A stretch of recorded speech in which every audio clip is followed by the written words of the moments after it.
the Chechen dictator, Ramzan Kadyrov, posted a surveillance-like video where you and another opposition leader look like being in crosshairs. Given that your friend and colleague Boris Nemtsov was killed last year, and given that you were nearly poisoned to death, what do you think of this instance of harassment?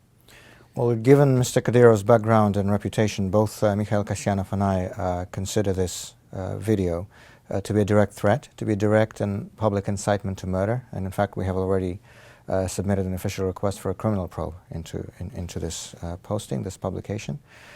In fact, in the last few weeks, we have seen a whole series of what seem to be coordinated attacks and threats issued by Mr. Kadyrov himself, as well as his close henchmen, against Kremlin opponents, against Russian opposition leaders.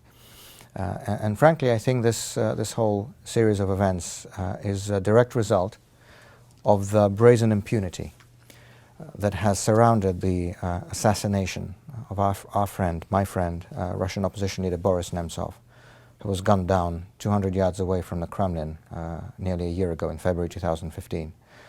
Despite the fact that traces of this crime evidently lead to Grozny, or at least through Grozny, absolutely, or at least through the capital of Chechnya, and despite the fact that those arrested on suspicion of murdering Boris were serving members of the Interior Ministry of the Russian Federation in Chechnya, I would think. Absolutely, despite the fact that Mr. Kadyrov publicly called the man accused of killing Boris Nemtsov to be, quote, a true patriot, end of quote.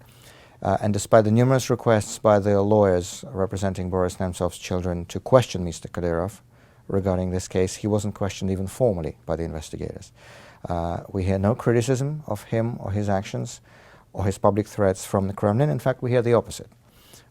We continue to hear laudatory statements from the top Russian leadership with regard to Mr. Kadyrov. But on the substance of your question, yes, we know that it's a dangerous vocation to be in opposition to Vladimir Putin's regime. We have seen too many confirmations of that already. So we know the risks, we understand the risks, but frankly I think we, those who view the future of Russia differently from what the present regime does, we have no right to stand down or to give up or to run away, because it's our country and we have to fight for it.